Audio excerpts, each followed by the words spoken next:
What happens when you get two guys from the street who absolutely love to eat and give them a license to rant? You get your hosts, John Peasy and Mikey Sausage.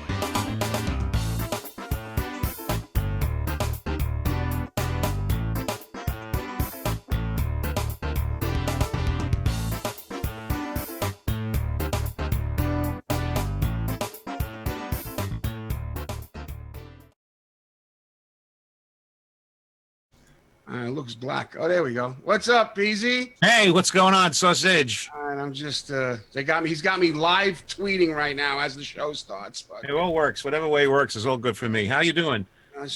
I'm good, man. You know, we're never on time with the show. I don't know what the hell's going on. I know. I think I have a woman I know that's over 50 that gets a period more timely than we're working here now. I just tweeted now. How was your week, buddy?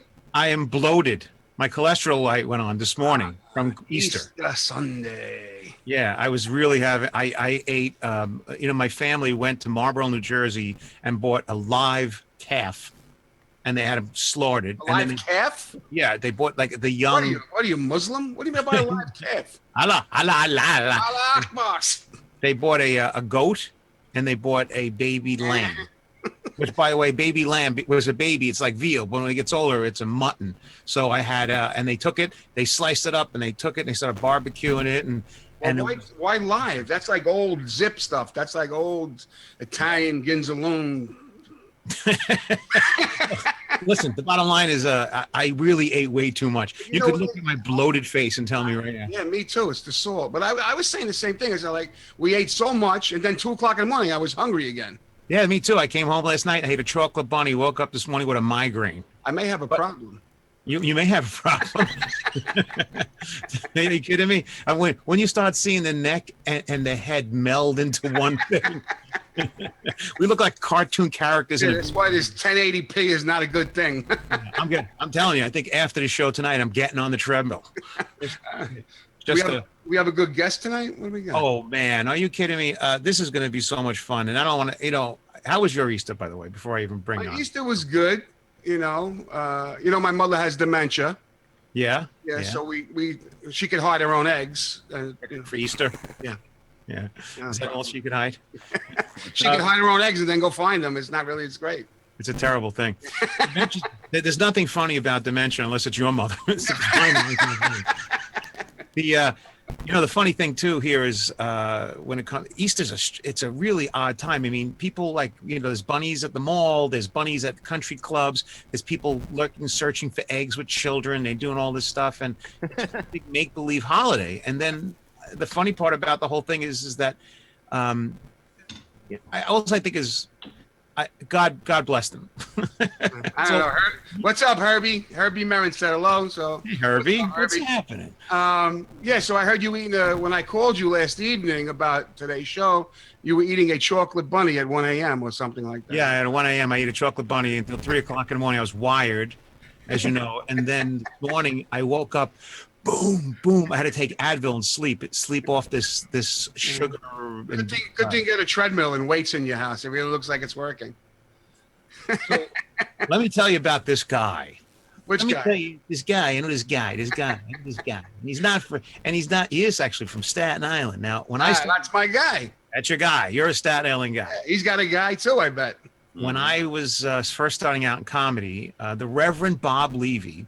Yes. Was already doing comedy for maybe a year or so, I think, and I met him at a club. He had his whole teeth punched out of his face at a comedy club. No, I didn't. His whole teeth or his whole tooth? Oh, there he is. I didn't have my teeth. He's not on yet. He's just his audio's there, and he's listening in the back. No, John don't even have.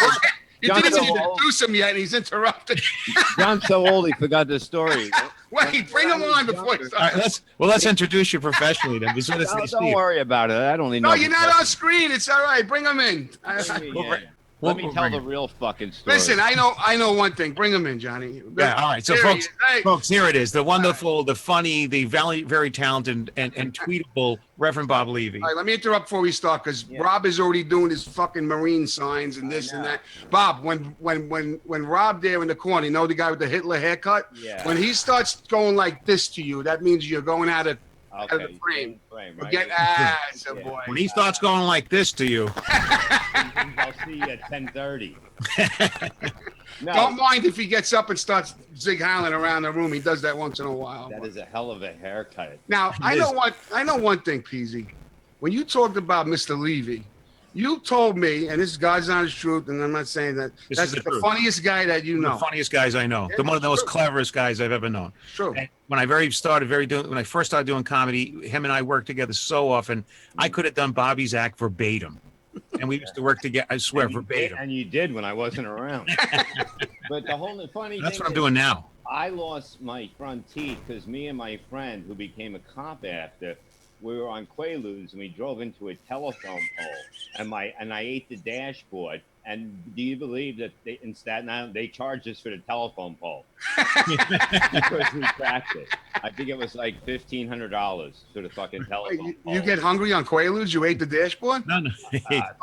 I didn't fucking get a lamb and a goat to fuck like John did. I sat at home for Easter by myself. Hey, Bobby, can you bring that microphone towards the middle so you have to keep leaning into it? You're doing the right thing. That's a boy. All right. I'm used to doing it my way. Yeah, no, you're doing it right. You're 100%. Hey. I do the same thing, bro. Sounds good. At least I don't sweat while I'm doing it. Look at the size of it. Jesus Christ. You thought it was... I love the way he goes. I think it was the salt. Oh, you in the ocean? Jesus fucking Christ. I seen a picture. I thought it was me because it was fucked up. And I go, I don't look like that, do I? I seen like 8 chins. Don't fuck with me, Levy. I'm 6'3". Yeah, wide, you fuck. That's his pinky. That's it. His pinky ring weighs fucking 20 pounds. He's a big boy. He's a really big boy. Oh, I know that. You know, what did you have for Easter? Thanksgiving. You know, that's good. I would like that. Yeah, but fucking, you guys had a good time. John slaughters fucking animals. What the fuck Not happened? Me, my family. I don't do it, Bob. No, but John, I mean, you what the fuck? You don't do it. You didn't go out there and go, hey, let me fucking cut its throat and yell abba dabba do, whatever the fuck those Allah Akbar. Did your stepmother have a burqa on when she did that piece? I know. You look like Black Ghost. Oh, here's Ryan Miller. What's up, Ryan? Ryan Miller. We love Ryan Miller. Ryan Miller. So, Bobby, we wanted to, the reason why I wanted to have you on here, first, I know you don't know, this is Mikey Sausage, by the way. Mikey Sausage is my on-air partner. He's a guy who actually makes sausage every day in New York. He makes it go into his mouth. No, he's a big fuck. I see. I can do this because I'm far away. I don't live in Staten Island anymore. 10308, motherfucker. Hey, Sausage, I can tell you his address. I know where he lives. South Jersey. So does the cops, but they don't come anymore. As a matter of fact, since he lost his teeth, he moved to South Jersey. Speaking of cops, I heard there was an incident there today. Is that true? They didn't come. He doesn't want to talk about it. How surprising, Peasy. Cops and Levy. No, but I called Bob. I said, I want to confirm you to come on the show tonight. And he's like, listen, I'm having a lot of problems over here. I have cops coming to my house, so let's not talk about this right now. And I don't know if I'm going to be on the air later if I get the cops coming here. I'm like, what the fuck are you talking about? It's either the cops or the FBI or something. The last time the NYPD Blue came, my wife knocks on the door. My third wife. Which wife? Yeah. My third wife. We're divorced now. I just got the divorce papers today, but she knocks on the door and she goes, the NYPD Blue is outside. What'd you do now? Like I'm there every week. The whole fucking, it was lit up like a Christmas tree because they had to come in with my cops. So fucking, but Bob, the question is, what were they doing there? I might have threatened somebody's life. That was a big person in radio. Okay, so you're a little bit radical. Why do they say NYPD Blue? Why do they say the cops are outside? Well, because they came in suits.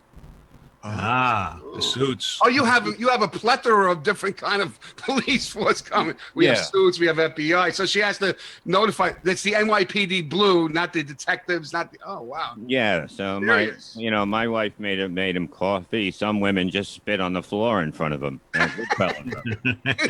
Well, she made him coffee, hoping to take you away. I was like, yo, John. He goes, who's the dog? He goes, fuck the cops, and she did. I wish they would have left earlier. No, they wouldn't. No, the bad fuck she was. But the whole thing is that, I kept saying, if I wanted him dead, he'd be dead. Wow. I wouldn't say anything. And they go, you can't say that. I go, I'm just telling you, if I wanted him dead, he'd be dead. And they just go, you can't say that. And I go, well, I'm telling you the truth. Yeah, he's just being honest. You know, the fucking cops, they fucking question you. Now, wait, They come and question you. Yeah, that's what they do. The same way Dunkin' Donuts makes donuts. Hey, Bob. So I just want to regress a second because we didn't even get into it. But when did you regress more than we are already? What a pregress. Yeah, when did you actually start doing comedy? Because I remember first time. I remember you telling me years ago that your name was given to you by Jackie Martling. Yes, Reverend, and then that's how you got the name. Yeah, basically, I think it was '86 I started, and basically. The first time I killed, the second time I totally offended them because I was dirty and unfunny, but it would work sometimes. And the second time it didn't work. And he goes, how about a hand for the Reverend? I ate a bigger sausage than fucking Tony or whatever the fuck his name is. Mikey Salami. He's getting like you, PC. What the fuck? I don't even remember John. Look at it. I can't even keep up with John's fucking hair color. It changes fucking. He's got a mood here. Yeah, but at least, hey, listen, you have gone gray too. I'm like, what the fuck? No, only a little bit, dude. It looks more on TV. It's tiny. I'm talking about the pubics. Oh, okay, yeah. So, but they go straight and they get right into your chin. That was a piss you off. Levy's on the Jaundice channel tonight. I know. I feel like the leader of fucking North Korea. Kim Jong fucking try it again, motherfucker. He ain't got no nuclear bombs, motherfucker. You think he's squinting now? Wait till we drop shit on him. Oh, that hurt so bad. Oh my God, that's racist. I don't give a fuck. You know what I mean? Does Facebook have guidelines against this? No, because they had a killer from Cleveland. Yeah, you saw that, fucking, right? 15 hours. I take my dick out for 2 minutes and boom, I'm suspended for a month. Who's the bad guy? You got to fill up the screen. Hey, I got 3 Facebooks. I don't want to brag. Now wait, so like before you get into those things, I got to remember this. Is Bob? Aren't you the guy with the Trump cup in Starbucks? Was that you? Yeah, that was him. Yeah, I fucking was sick of those little fucking pricks and say, let them try it with me. You know. So you went into Starbucks. And I basically said, they asked you for your name, right? When they wanted. And I said Trump, Donald J. Trump, the next president of the United States.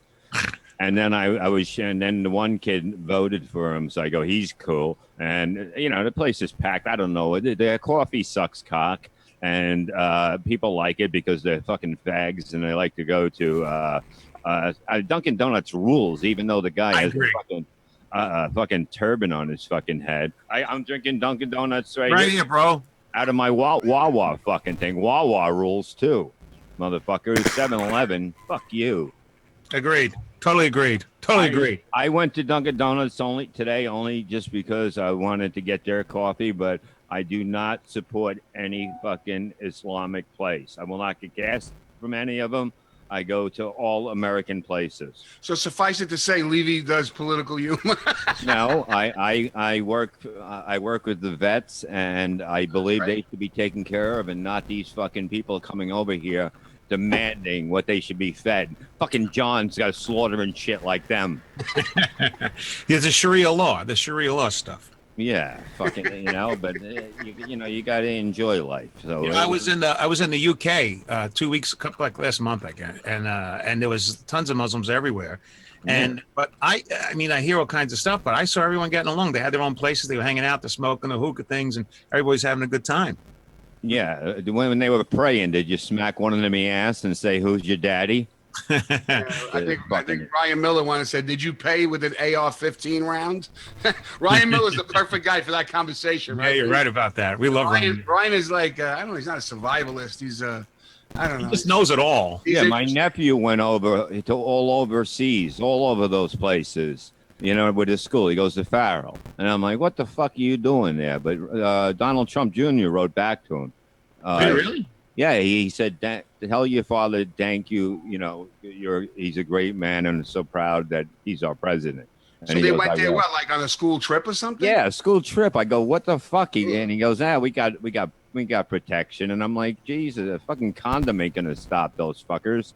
You know, basically, you know, it's like I guess they had people that were armed with them, but he's coming. He came home tonight, I think. So I'm gonna go see him tomorrow. That's like I don't know how. If they want to get you, they're gonna get you. I mean, I don't care. Of course. That's why I say come here. I hide knives around the house, a baseball bat. I have weapons all over. So no matter what part of the house I'm in, you're gonna you come through my fucking door. Once the dogs start barking, I start fucking getting the bat ready. Now, you know, that kind of explains why. Now I know why you've gone through 4 wives. Yeah. You should be part of Sharia law the way you're going through your wives. Hey man, I don't hit him outside. Don't surprise Levy with a cake. Yeah. What is that? Fucking poison in? Hit him with a baseball bat. Get through the door. Yeah. Hit him with a bat. Now you got Lou Gehrig's disease, you cunt. Bob, do you believe in the Illuminati? I don't know what the fuck is going on. I'm just asking you. I don't know. He can't pronounce it. You don't believe it. What is it? You believe in vowels? Hey, let me ask you this. Let me ask you this. So, look, you started around 87, 88. Bob told me when we first started working together all the time that he had this big cardboard in his basement. He'd write the jokes. Plywood. He'd write the jokes, and he'd go in his basement with a microphone and read them back and forth over and over again, trying to get a beat on it.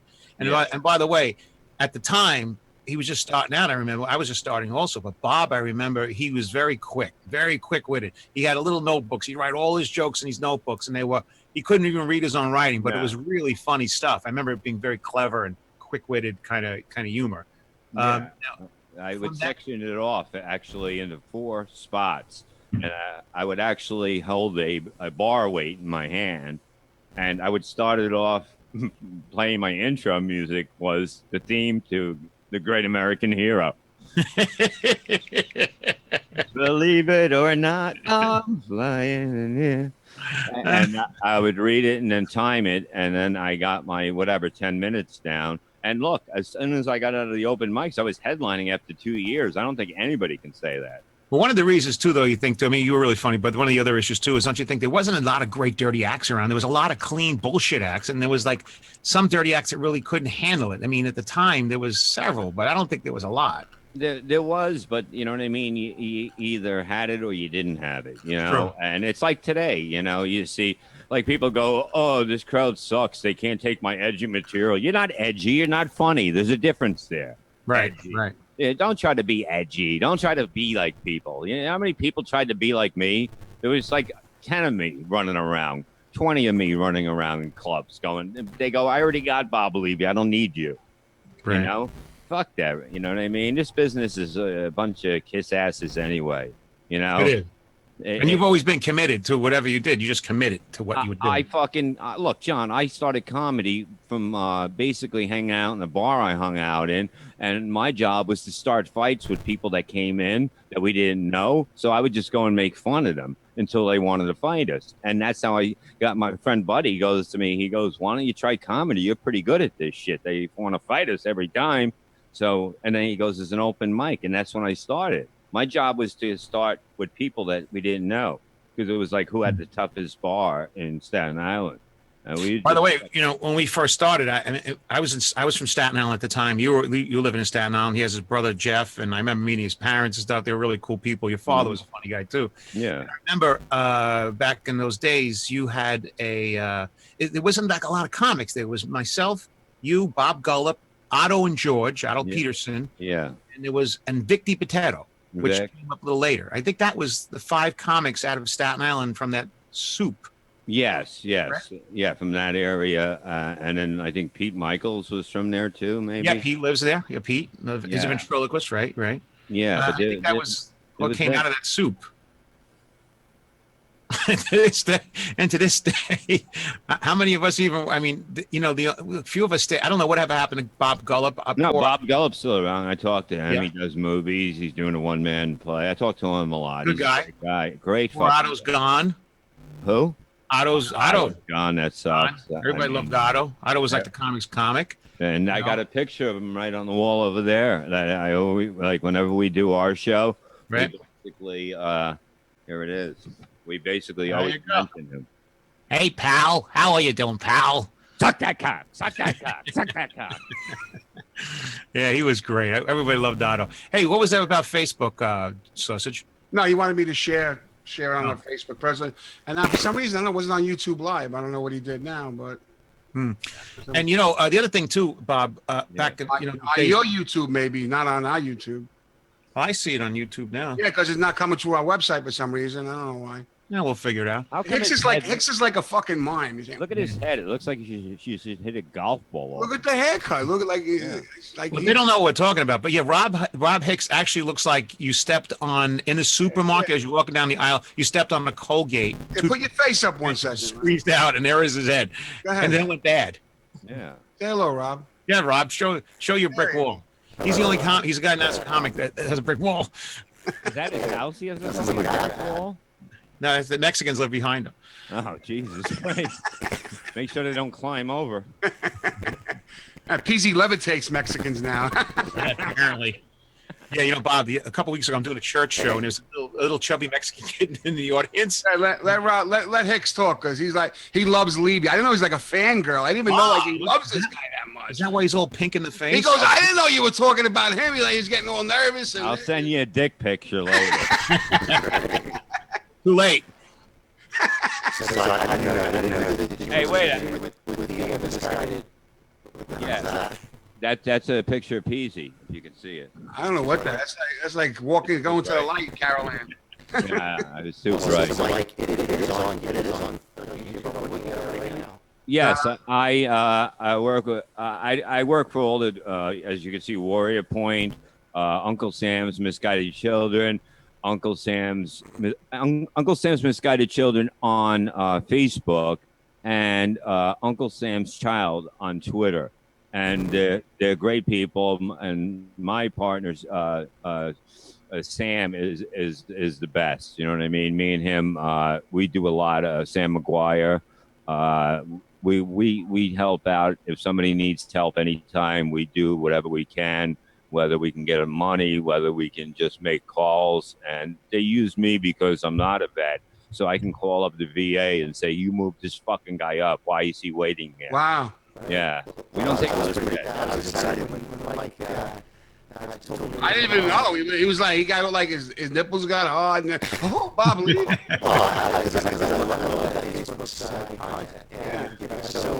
he was calling you Levy. I don't know what the fuck. Yeah, he wants to take me down. Well, you see what happens is that the Germans don't want to even say a Jewish name. So they had to say Levy, not Levy. You still feel bad after all those years, huh?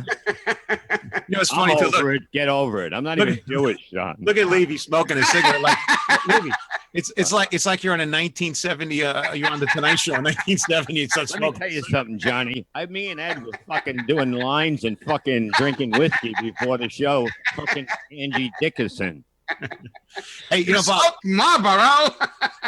What I really want to talk to you about, what I really want to talk to them about, and Sausage, this is really funny, and I don't know, we probably won't even have enough time to talk about. We'll go over. We're not going anywhere. We can't go over. Why can't we go over? Because John? this is being sold to people. This is like, so you're giving them extra. It's a bonus. He's gonna ask for fucking money.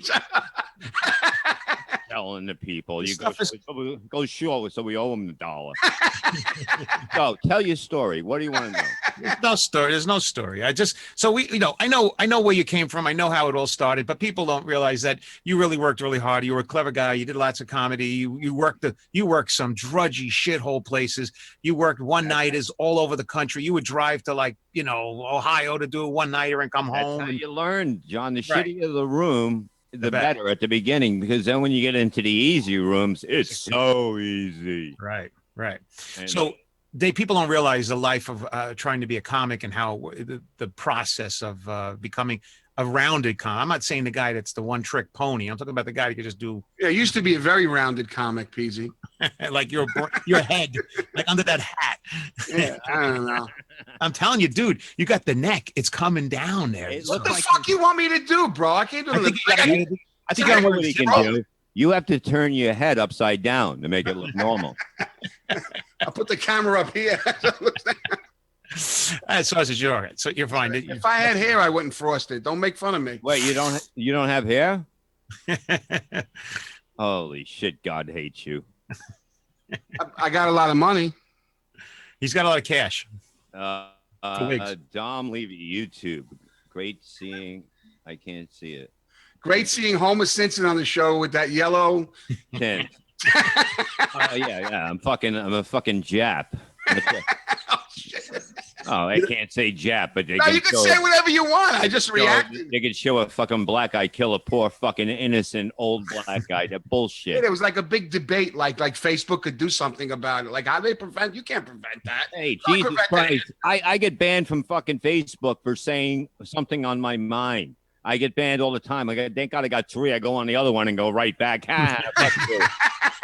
That's the key. You have to. That's what I did. This week I flew to Dominican Republic to do a gig. And Why? I bought 3 because I was on United Airlines, so I bought 3 seats.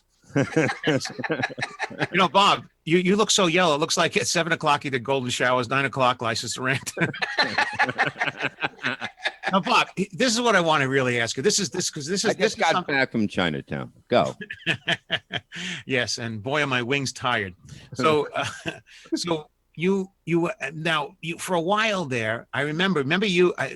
Everyone has to remember this. So Bob got a lot of notoriety during, I guess the like 10 years or so ago when you went on Stern. Yeah. You went on Stern, and there was a comedy contest that you won on against you and Yucko at the time. It boiled down to you and Yucko. Yeah. What was it? The funniest put down? No, the world's meanest listener. I just got on the show one time, and then that happened.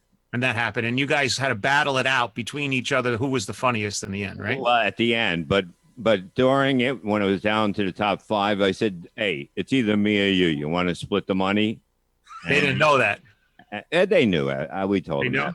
They knew later on. What was the money? It was $25,000 in a Dodge Durango that we sold. Wow. And he told me it was like 3,000. That's what I remember. No, it was I said, I go, "Can you use $25,000?" And he goes, "Yeah." I said, "So we'll split it."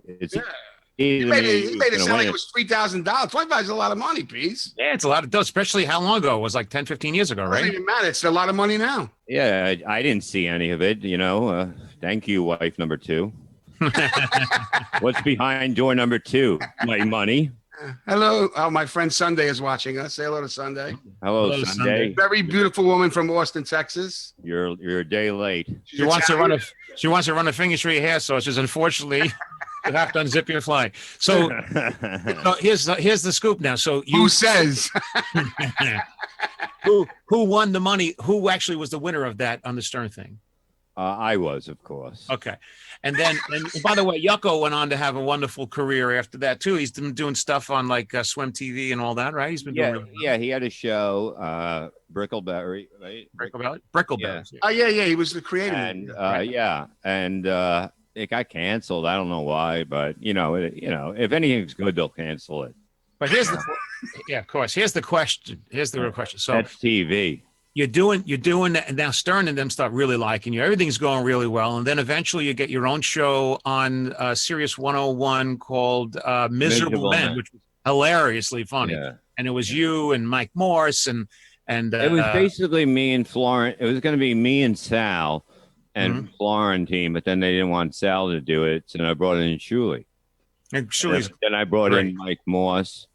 And Mike would send in songs, and I said he can come in. And then we had a caller, Mark Burns, who was really good, and we gave him a chance. And Al Rosenberg was on it for a while. So it was a really good show. It was a really good show. I listen to it every week religiously. As a matter of fact, I'm still pissed I wasn't on it. So now I'm thinking back. It's hard to have a puppet on a fucking radio show. But the thing is that I remember. No, but wait, time out, please. How long did it run for?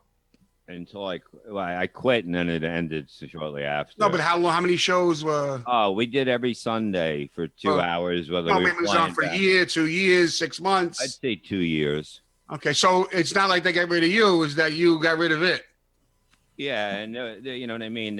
You can't say, okay. What people think, you can't talk to them just because they may be bigger. Or I don't judge people by who's higher up the ladder or lower up the ladder. John will tell you, I treat everybody equally. Shitty. And if somebody talks shit to me, I'm going to talk shit to them. No matter who they are. It doesn't fucking matter. Correct. I mean, believe me, John knows me. I've had 3 guns to my head in my life. So you will bite that. You will bite the hand that feeds you. I will bite the fucking ankle off the one that feeds me. Because where you usually start. if I don't believe in it, I'm going to tell the truth. That's Okay.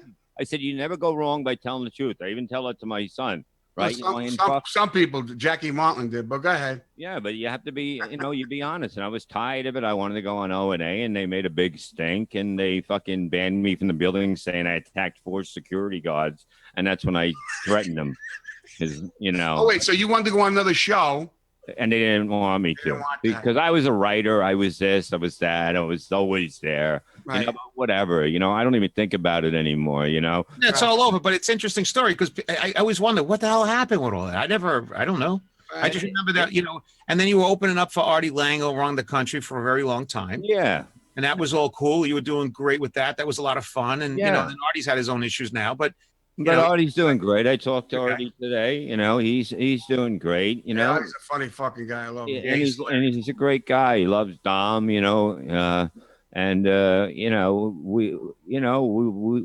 like the same people. You understand? So what was the problem with going on the other show? Is just because he didn't like them, or couldn't he didn't like them? Oh, it was called The Other Show. Do you understand it? Okay. It wasn't called Opie and Anthony. That show. It was called.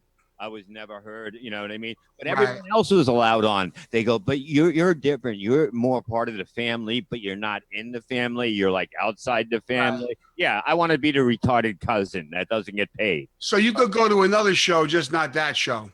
No, not really. Okay. When I was on Jay Thomas, they said you can't go on Jay Thomas. You can't spread yourself thin, even though it was such a different show. I can go on any show and be whatever the show is that night. You understand? It doesn't matter. But wouldn't they even let you promote the show? So why was that such a bad thing? I got plugs to instead of pay for the roast, which would have been $25. But Howard would be like, "How do they get these things?" Everything on that show goes through Howard. Okay, everything. Even the fake bits, you know what I mean?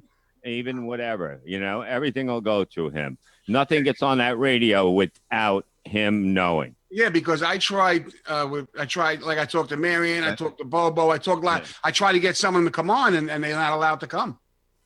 They're not even allowed to come see us. You know what I mean? Hey, I don't know. I don't give a fuck. You know what I mean? I hope that fucking pelican gets eaten by an alligator. I don't give a fuck. You know what I mean? Who the fuck would all that money work? So I would have fucking retired 10 years ago, and I would have been fucking chin deep in my fucking model fucking make-believe wife's fucking ass. Okay? I don't give a shit if she only married me from Oh, I love the way he looks. Fucking skeletal. I gotta tell you though, I when I did America's Got Talent, I met Howard, and Howard was actually really good to me. But I don't know him on the level that you know him. I mean, he was just really good to me. He was really cool, and his agent too was his manager. Don Buckwell was a great guy to me. We went out and had a couple of drinks. He was a cool guy. It was but I don't know him on this level. He was cool until he wasn't. You know what I mean? Mm-hmm. And you had to be out of you couldn't be in the hallway when he came out. Like fucking Jesus was gonna walk on water. Oh, serious? Yeah. Wow, I didn't know that. My wife walked out by accident to go to the bathroom, and she's like, "I hope I didn't get you in trouble." I go, "Who gives a fuck?" But you think it's more about ego or more about his neurosis? I know he's a little neurotic that way. Maybe he's neurotic and look, everybody's got their fucking thing. Of course, you know what I mean. But I'm not playing your fucking game. You know what I mean? You're not bitter though. You're not bitter about this all. I'm not bitter. I'm bitter about the way that they did it. You understand? Yeah.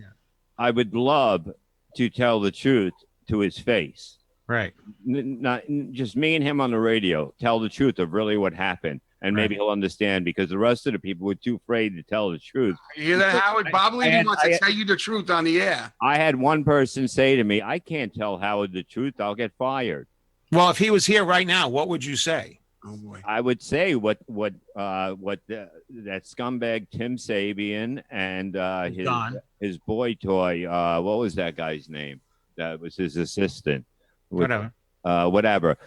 Called me and said that I'm banned from the building. They did it to me, and then the next day I wasn't banned from the building because I didn't attack people. Then I was banned, and then I fucking just snapped. And I went off on my fucking thing because I figured they would call me and say, "What's up?" After 10 years, you figure they would say, "What's up?" And instead, they send the cops like pussies. So did that come from Howard, or that was from Sabian? It came from Howard. Everything goes to Howard. You know what I mean? And his real bodyguard, who's a detective, I was talking on Twitter. He goes, we never knew about what they did to you first. Wow. All we did was see your tape.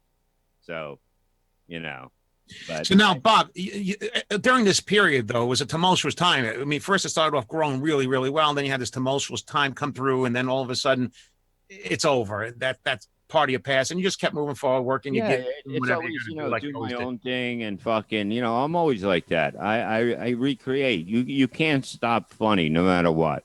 Agreed. And that's the way I look at it. And when I do, I'm going to start doing the shows again with John Kensel, Joe Conti, and then Mr. Nielsen. We click like motherfuckers. And I do believe we have the best show, and I'll say that we're better than any show. I don't know Kensel, and I know of Conti. I've never seen him work though. But I got to say, like a year or so, Bob and I worked at a Christmas party. I remember you did it for a printing company with me, and I just was there helping out. I was doing close-up magic that day because they had me the year before. Yeah, Bob went on and did about 50 minutes, and I got to tell you, Sausage, I was crying, laughing. I mean, literally tears coming down my face, pissing in my pants. Yeah, you told me that.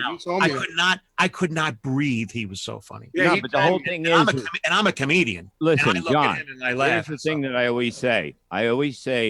I don't do it for me. I do it for the crowd that's in front of me that night. Right. That's the key. Do it. You have to fit into that crowd that's in front of you. You don't just go up there and whatever, if they're not ready for it. Right. Bob, do you have rules of comedy? There's like rules to you about how you, is there ways that there are places that you won't get dirty? Will you always get extra dirty? It depends on the audience. I play for the audience. I make it a special night for them. So you've backed off? No, I played for those people because I knew what they did. I knew this, I knew that. And I just made up stuff, Now, do you get corporate hires? Do you do corporate gigs or not really? No, they're afraid of me. Okay. I mean? No, I'm just curious. It's like, like I'm too dirty. I'm too dirty, but I can't get on a dirty show in Canada. Yeah, get me too. I can't get an HBO or Showtime thing. Me too. But then I'm too dirty for other shows. You know what I mean? So it's like I just don't get this business. Maybe I don't suck cock. Maybe I don't kiss people's asses, and I don't. And maybe because you're a Republican, you never know. I am the best person for the job, and fucking Hillary's a lying cunt, and I hope her fucking pussy falls into the Hudson River. I think I started something.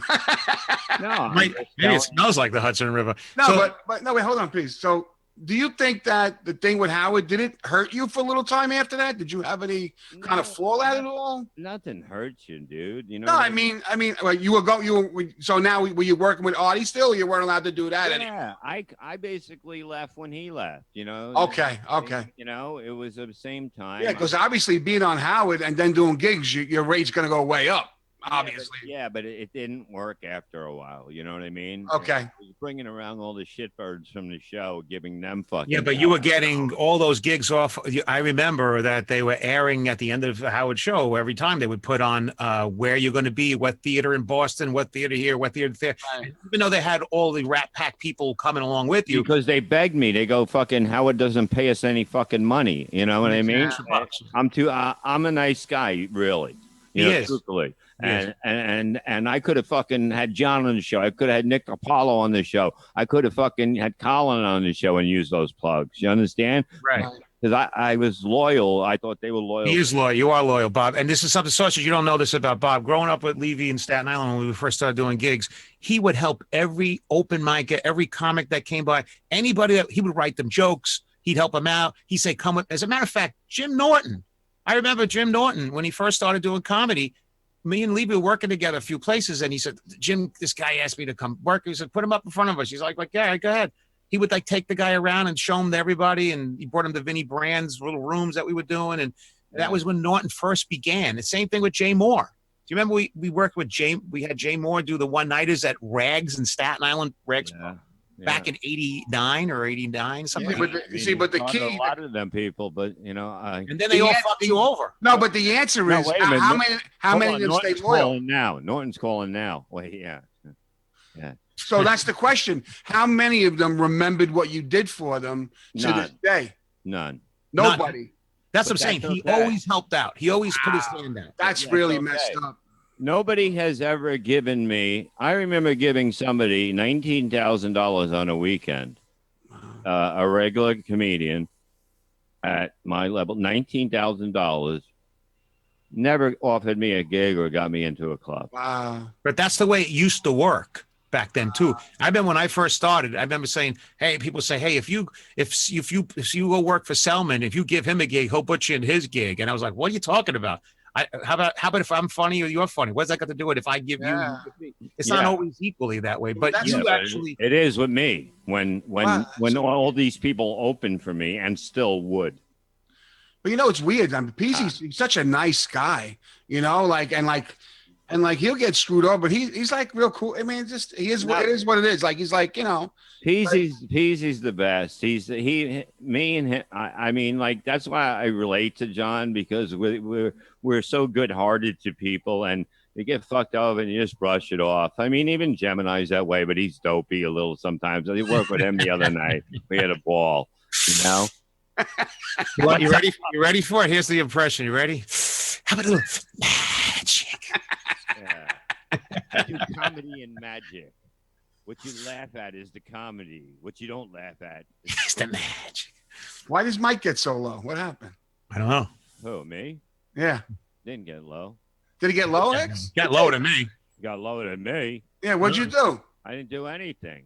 I'll make it louder. Fuck you. Oh, there you go. That's better. Something happened. Bobby, let me ask you this. What would you, all right, so there's I get this all the time. I'm doing gigs and you get a guy open. What would you tell a young comedian who wants to do a comedy today? What would you say? Well, here's what you really should be for. What is the rules that you think you would direct the young comedian? Go to college. Today, what I would do is basically tell them to come up with 10 minutes of clean material. I go, because if you're dirty and you're actually funny, the headline is probably going to cry because they're little bitches, most of the comedians.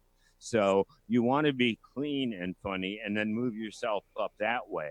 It's a whole different game now, and club owners are so afraid that if one person complains out of 200, it's the end of the world. Like, you lost them $1 million. Yeah. And it's like, fuck you, man. If everybody loved me, I'm not funny. Fuck you. Yeah. Something going on with his mic. Yeah, it goes. His internet connection, I think, is making that mic a little lower. He seems to go in and out. Bob, you want to hear something really crazy? I got like a Trump puppet and I have a Hillary puppet. And about, I don't know, January, I'm doing a gig at a comedy club up in upstate New York. You know it. The guy, Walt Papalato, good guy. Real big Republican, too. You know Walt? No, I don't. Get out of here. I don't want to know anyone named Walt. Well, Walt has a comedy club, so I'm up there doing a Hillary puppet, and this lady was so pissed off, she started throwing lemons and rinds at me every time I made a funny joke with the Hillary puppet. Oh, so they feed you at that club? Yeah, thank you. Yeah, like his mic's low. Why is his mic low? I don't know why. My mic's not low. I'm talking right into it. Yeah, I don't know. It's popping or something. All right, there it goes. Okay. See what happens. They got mad at me because he brings out Hillary. He doesn't even do anything. He just makes her cough and fall over. Yeah, it's not like it's nasty. Hey, vote for me. I'm a cunt. I leave that word out. Vote. No, but like people take people argue with you on Twitter. Just gotta be a loose wire. Hold on, I hate they've interrupted you. But it's you guys. It ain't me. No, it's something. Make it. How loud is your mixing board up now? Right now? It's very high. Yeah, but something happened, right? It's like out, right, Hix? No, it's low to you, right, Peace? Yeah. Mine's not low. Dom, would you sit still, maybe? How about now? It's still a little low. I don't know. It went down. I don't know why. It was good for a while. It was really good. I don't think it went down. Well, you just have to talk right over modulate. Really low. All right. How about now? Still a little low. I don't know what the hell happened. You'll see on the replay what we're talking about. Well, I'm not going to watch the replay. What am I moving forward. No, it's fine. I don't. You just something happened. What was that? Okay, it's good. Fucking Hitler said yes. Make it louder now. Okay. Listen, I'll make it louder. Okay. Whatever you just hit before it went up. There was a wire or something going on. There's no wire going Now on. you sound What are we? There you go. What are we in Trump's apartment? There's Now a wire. Now you got it. Hold on. Don't move. Stay like that. All right. That's the way it looks when the cops came. No, fuck that. I never put my hands up. Oh shit. So Bob, what are you working on now? Are you working on you're doing your gigs? Are you still writing like you used to write? Are you Yeah. You're always helping people. Who are you helping now? I see the Warrior things you're helping. Yeah, I'm doing that. I'm working with my son's band. I'm actually became a very good songwriter. I didn't even know I can write. I just got into it. We wrote fucking a great song tonight, 2 of them actually. And they're gonna hopefully they have a meeting with Tony Bon Jovi soon. He has a studio in New York City. The Wid and John Kensel's seen them, and Wid is best friends with Tony Bon Jovi. Really? He goes, he's looking for a kids band, and these are the best players ever and singers. Dom is great. I've watched all these YouTube videos. You share them on my page. Kid's great. He's great. And who knew? Yeah, we tweet him out. That's good. Yeah, excellent. but Does he get his musical talent from you, Levy? I played the bass, and I took him to see Paul McCartney, and we got home, and he goes, "You still got the bass?" And I'm like, "Yes, I do." Wow, that's good. And then did you have a podcast going or something that PZ? Yeah. I'm gonna start live on the Wise Guys show soon. I'm gonna be doing it like this. I don't know. They do it on Facebook and some other shit, but I'm gonna do it on Tuesday nights. Mm-hmm. So they work at a studio, out of their houses. What do they do? They do what the fuck I say. I sit here and I do it, and they put it on. I don't fucking go anywhere. No, but they're all together, or everybody's separate when they're doing it. They do this on Wednesday. Uncle Floyd does Monday. Okay. Wow, Uncle Floyd's doing that on Monday. Wow. Yeah. So his guy is going to be the engineer. So that's pretty cool. I got to talk to him. So I'll probably be ready to start maybe the week after next. Looking forward to that. So what is that? You just shoot the shit? Or is it just current events? Or Nah, it's fucking. If I say to these guys, I got something, just go with me. They know what to fucking do. That's how our brains work so good together. When you put together a team that works like that, it's amazing. And I always seem to find that. Now, Bob, you had a podcast previous to this, though, that you were on for a year or two. I mean, Dude, I was doing this 10 years ago on Syndicate TV years ago. Fucking like 10 years. You were ahead of your time, Levy. I was on Stickum for a while. But now I just took a little break, trying to wean off my Xanax, and I'm gonna go. I'm gonna go to. You're writing songs. I write the songs. I write the song. Now you're gonna come out. It doesn't affect me. That's the thing. They got me on 6 bars, 3 bars a day. Holy shit! And it doesn't affect me. So yeah, you seem fine. I'm not. You should shave your head and get a tattoo on your face. He's on 3 bars a day, and the cops only come to his house once a week.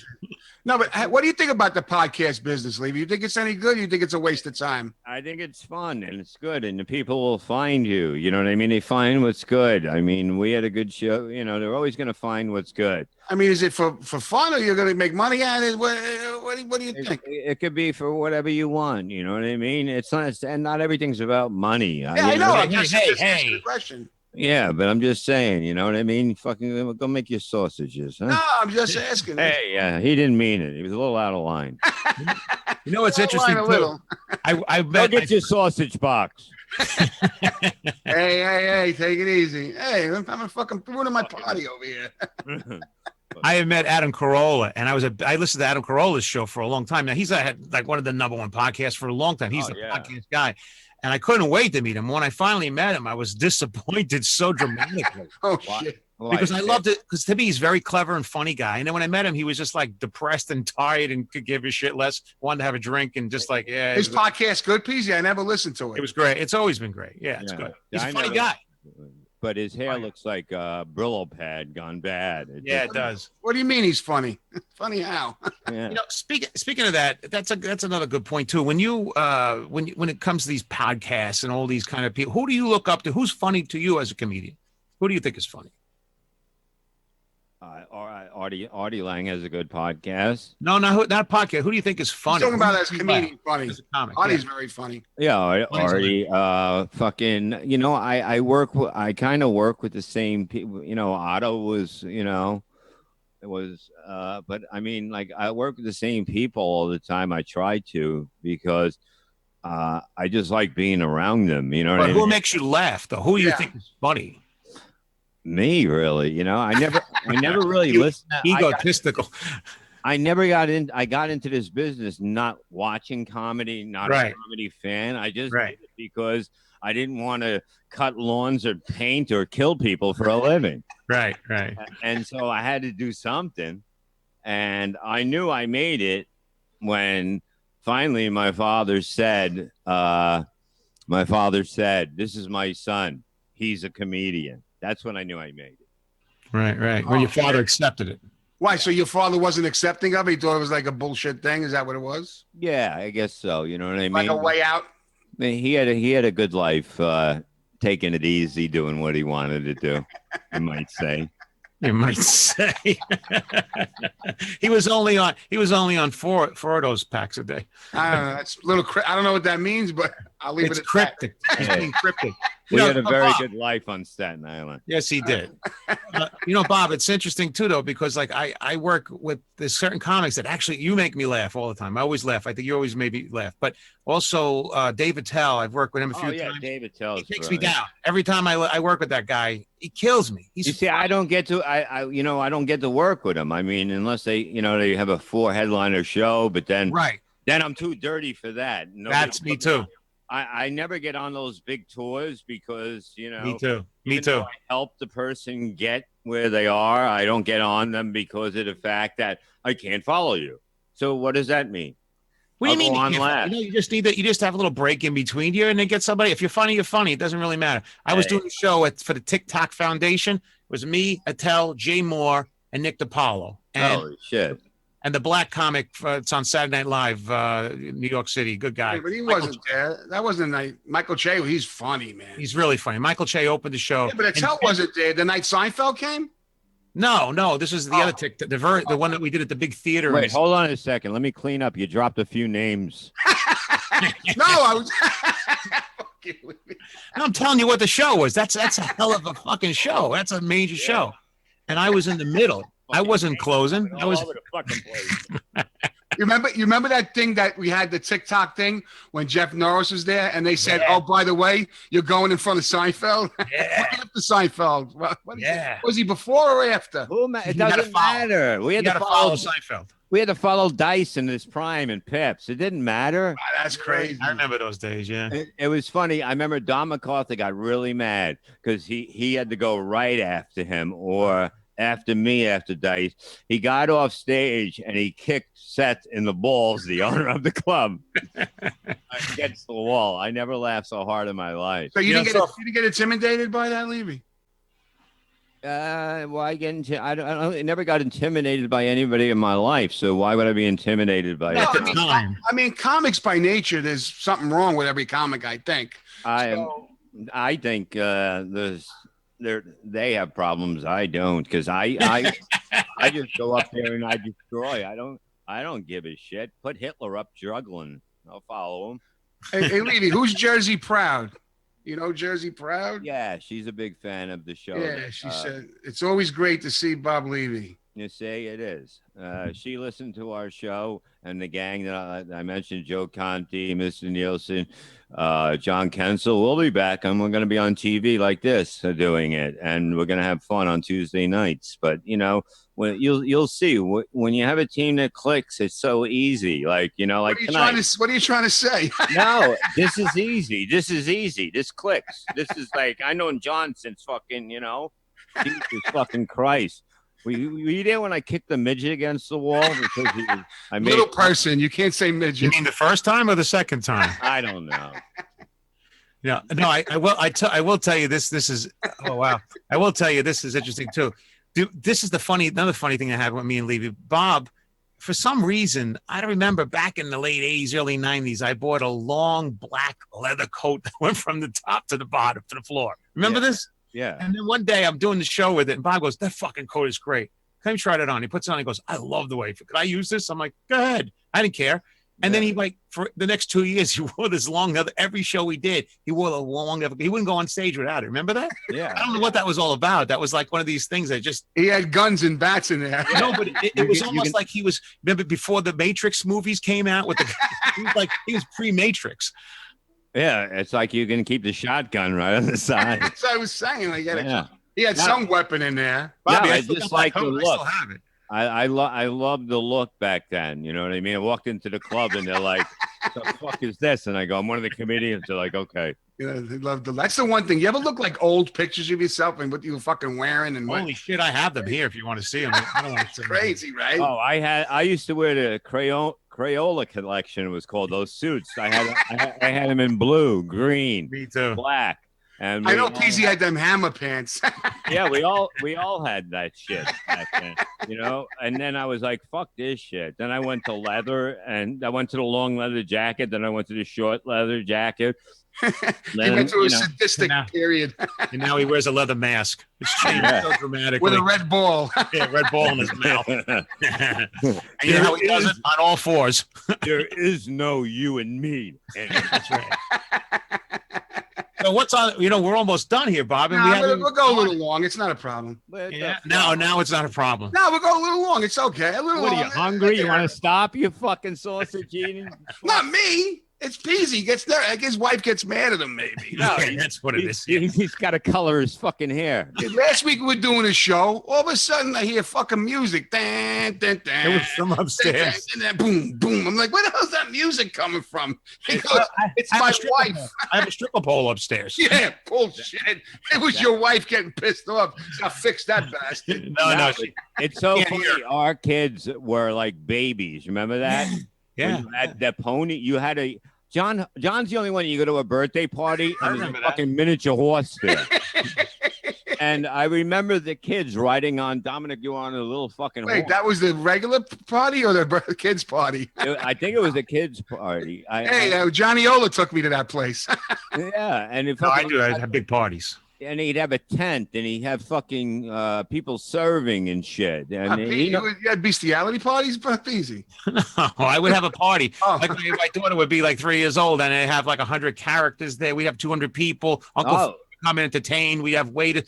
For one of her parties, she liked princesses. I had 2 white horses pull in this big round Cinderella carriage and have princesses come to her party and pull up to say, why not black horses? Black horses' lives don't matter. They don't work. Okay. Oh shit! Look at me. Every time you go behind them, they pull over and they take off. There you go. That was really good. Yeah. Very funny, Bob. See, that was really you still got it. You still got it. I'll always have it, man. But it's all about, it's like you look back at those days, and those are the good days. Those were when you had, these are true friends. John is a true friend. Yeah, I've known Bobby for 100 years, and so we don't talk that often as I like to, and yet I feel the same way. We never miss a beat. I feel like you look back at it and go, man, how come I don't hang out with Peasy? And how come we don't just hang out and shit like we used to? We used to have a good time. Yeah, and though it's funny though. But even though we don't speak as often as I like to, every time we talk, it's like it didn't matter if a year, 2 years, 3 years went by. It's like minutes. Like it's always cool. It's always fun. Exactly. That's why I was talking about the kids and that shit, and they were like, "Fuck." 20 years ago. Well, yeah. Like Dom's 18. Dom's 18. Oh. He just turned 18. Your daughter's what? 20 now? He's 19. No. 19 yeah. She's pretty too. Dom should date her. Hey. Dom's gonna be a rock star. Okay, then it's all right. Listen, I approve of Dom. I don't know. My daughter's a ballroom dancer. Actually, that's what she's doing. Can Dom dance? He danced with some old lady. Dragged him on the dance floor one night, and it was. I thought her fucking hip was gonna come out. And but Dom's got to wear really tight pants and how to move. Well, he does. He already does. I go, Jesus fucking Christ. Him and Billy, when they go on stage, it looks like they got a fucking baseball bat in their pants. So what do they play? They play rock? What do they play? They play classic rock and fucking, Hendrix and shit. So like covers? that. They do all the covers, or they do some original stuff? Oh, we do. We have tons of originals now. I said to him just before the show, I go, Dom, wouldn't it be great to be the first band to ever open up with a double album, a double CD, you know? Yeah. Because we do have that many songs. Like we were writing 3 songs a week that are really good. What's the name of the band, Lee? There was Sky Dog. It's on Facebook. We just opened the page. It's so funny you missed a beat when you ask him what the name of the band is. Yeah, as I'm clicking my friends through to join it. Well, he looked to the left, so that means he was telling the truth, right? Yeah, he did look there. We're reading your body language right now. Yeah. Yeah, because every time he looked to the right, he go, fucking liar. No, but the body language right now is saying he really fucking hates Starbucks. I do. Their coffee sucks. It does. People, if you bring a computer in there, you should get beaten with a bat as soon as that fucking thing opens up. It's the truth, though. I was in the city last week, and I walk into a Starbucks. That's the only thing there. And I walk in. There's like 100 guys with the beard and the mustache and the haircut and the tight jeans and the sneakers, and they all got that. What's that, Williamsburg? No, it was like they all got the Mac Apple things there, and they're all drinking their coffee. And something, there's beautiful girls. They're not even talking. They're over there doing their fucking email. And I'm like, look at these guys. But this is what we've turned into. Yeah, when we grew up, if you know what I mean, you fucking wanted a woman, you just say, hey, you want to fucking some lines and suck my dick? Right. And now what do you have to do? I'm going to text you. Yeah. Hi, my name is Drew. Years ago, you just go, I got Coke. Get in the car, you fucking whore. And that was a sister. Yeah. But you like Tim Hortons, right, Peasy? You like Tim Hortons is great. It's the best. Yeah. The When coffee. me and Norton went to Canada, we were bringing it home. We hid in the trunk because we didn't think we were like smuggling. We thought, you know what I mean? We weren't supposed to bring anything. One time, me and Florentine went to Florida, went to Canada, and he had the long hair. Remember when he looked like and they pull us over on the side, and they have a dog, and he goes like this. He goes, "Look, I know it looks like we do drugs, but we don't." And they made the dog go in the car, in the trunk, and that shit. Bob, speaking of that, do you remember you and I spent 3 weeks in a basement, and we were checking off on the wall every day? It was like prison. Yeah. Chris Poncrack. Chris Poncrack. And it was, what was the name of the company? Laughing. I don't know, but it was like we would go to Canada. It was amazing. Like you're the one who introduced me to B-52s, and I drank so many, and I came home and went in the basement and threw up. I remember being so sick. What were you doing in the basement for 2 weeks? We were at his house. He goes, "Stay at my house." We're in the basement, fucking, and we had like a thing like we were in prison. And like we'd mark off the days. We would go for 2 or 3 weeks at a time. Yeah, Canada. It was in Hamilton, Ontario. But every night when we would do it, we would do a one-nighter every single night. So one night we would drive 9 hours to Sudbury. Remember, Sudbury was 13 hours. It's the nickel capital of the world. Right. And it's fucking blue collar people with no teeth in the middle of Canada. It's 40 we're over there doing jokes like they would 40 degrees below in the winter. 40 or 60. You open the door and you see like this fucking air coming in. It's like smoke.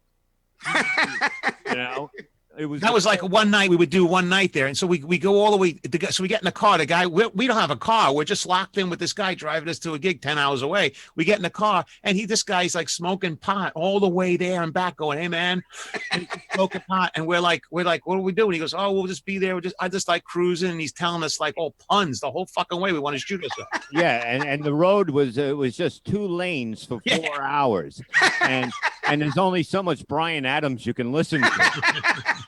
We wanted to fucking kill him. I remember the funniest thing you said, you know what's cool about Canada? I think you remember you saying this. You said one thing about Canada is they use centimeters, I think. So that means your dick is twice as long. Yeah. I said, I have a 7-inch penis. That's 12 Canadian. I believe Lisa Lambignelli ripped that off and put it on. Did she really? But do you remember? The only thing she hasn't stolen was a salad. I remember when we did that gig that night, they said, "Oh, you got to try this B52." It was like this little chocolatey drink with a little white cream on the top, and you drink them really quick. And John, that was my dick, you asshole. No, that was bumpy. Yeah, a girl said, "Wow, your dick has a disease." And she said, "You got to hand it to me." So they were the B52s. I remember I drank 13 of them. It was sweet, and I got. He remembers he drank 13. Yeah, because 13 they are so easy to drink. You know like what I mean? I was a heavy drinker. I was tequila, fucking vodka straight. But John was not a drinker. No. When you got the sweet thing, it was going down. And it's simple. It's simple. It's like that gets you sick fast, though. Oh yeah. Yeah, it's the mixing that gets you sick. That's why I drank straight tequila near the end before I stopped. You know, I didn't get sick. I got sick when I woke up and I looked at the girl next to me. And she had frosted hair. Yeah, me and Peasy used to be tight. And your ass hurt. Hey, Levy, he had frosted hair back then also? Oh, yeah. He used to put on makeup before the show. Yeah, true. He still does. Yeah. No, I'm putting it on right now. You have makeup on. I got to wait for my act. He's putting really on true. makeup. No, it's really true, though. I used to put on makeup because I used to work all the theater stuff. And when I came out of the theater shows, I thought that was when you went into showbiz, but it wasn't showbiz. We were working fucking bars. Yeah. And I was putting on makeup and look clean. We were at Betty's fireside when some guy was yelling, and Bobby Wood said, "You yell again, I'm going to dive off this stage and fucking land on you." And he was 450 pounds. And the guy's like, "Fuck you." And all of a sudden, Bobby Woods just dives off the stage, lands on the guy. And I go, "Well," he looks at me and I go, "I guess the show's over." We get paid now.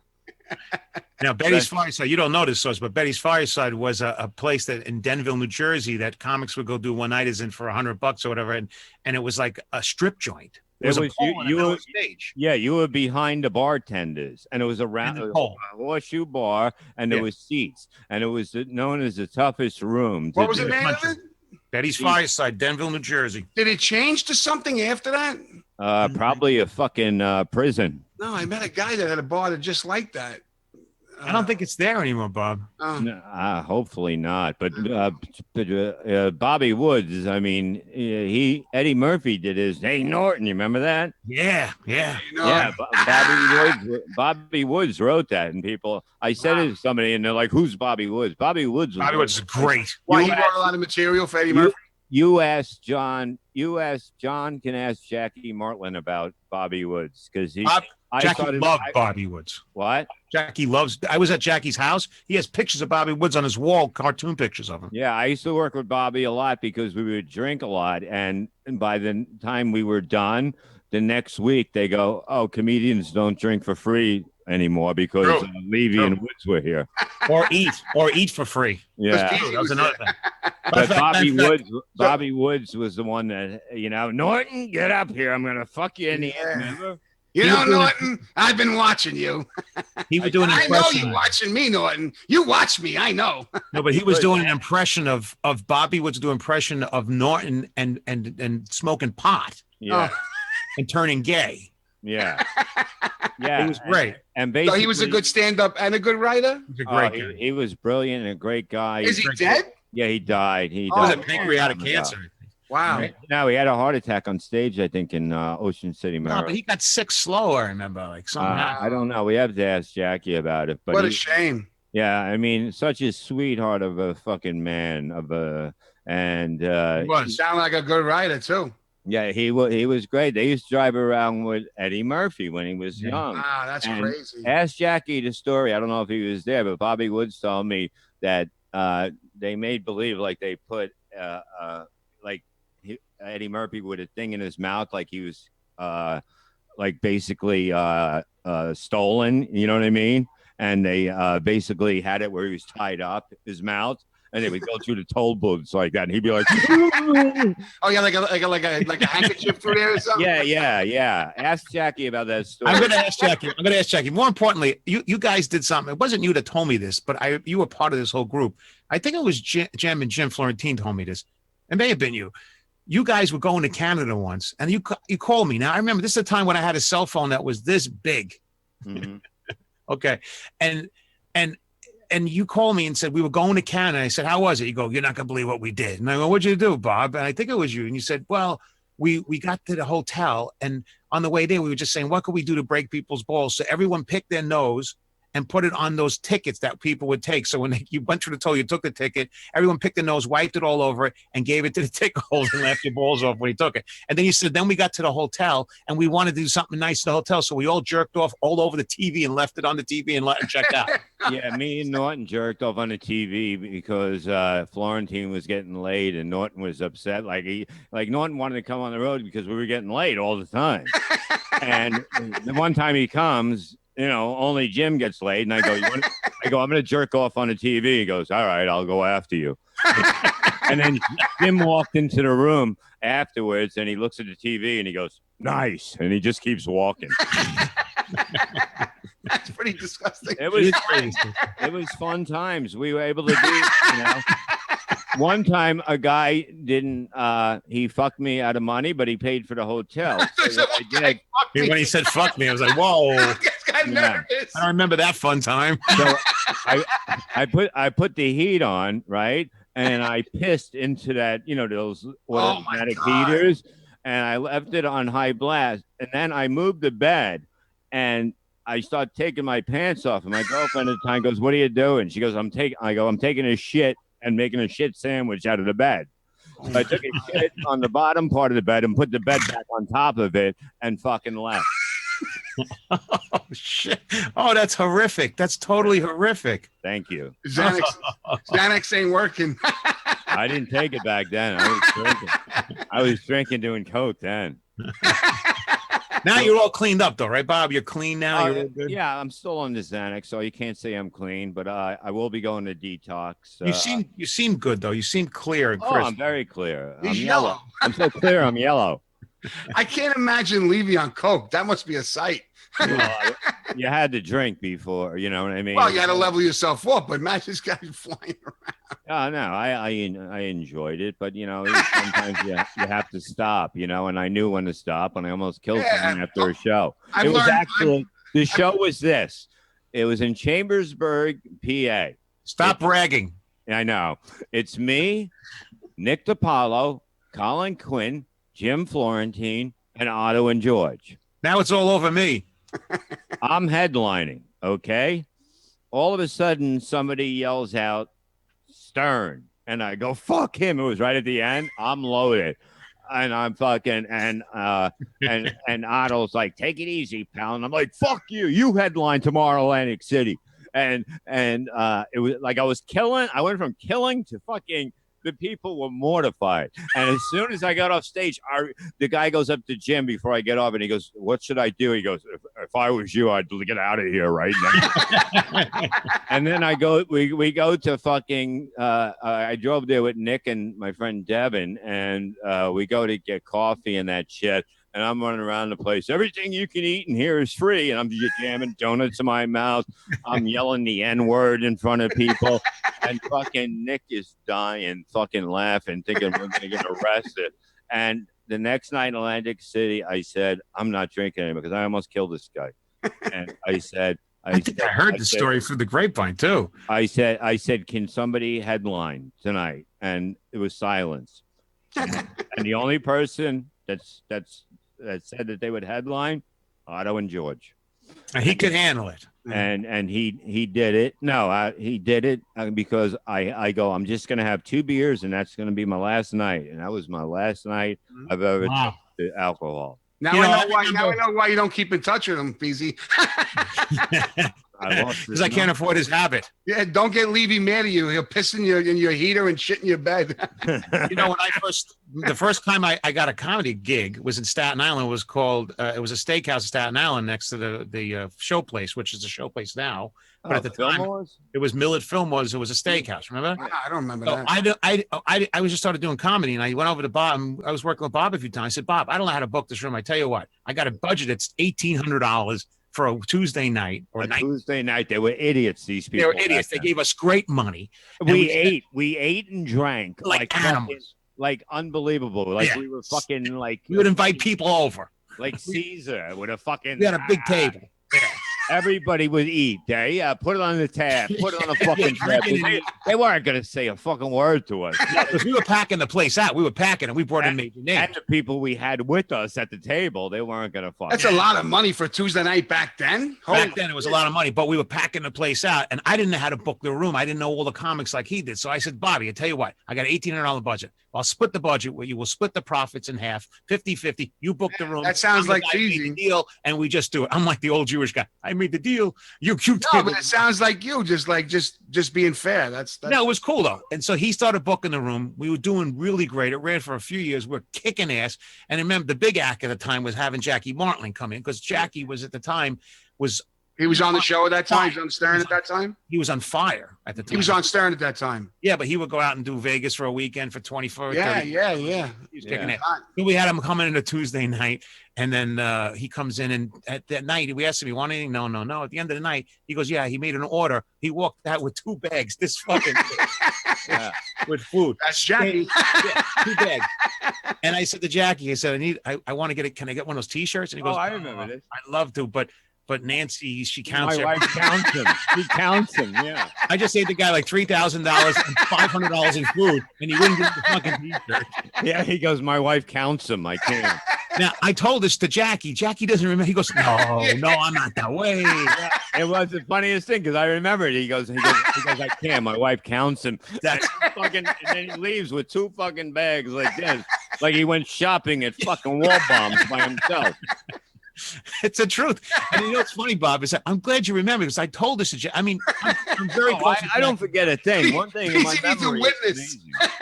My memory's amazing about everything. Well, do you also remember the first night we brought Goomba Johnny in? Yeah. So Goomba comes in, and Goomba was doing really well too at the time. He was we had the club in Shooting Stars. I remember.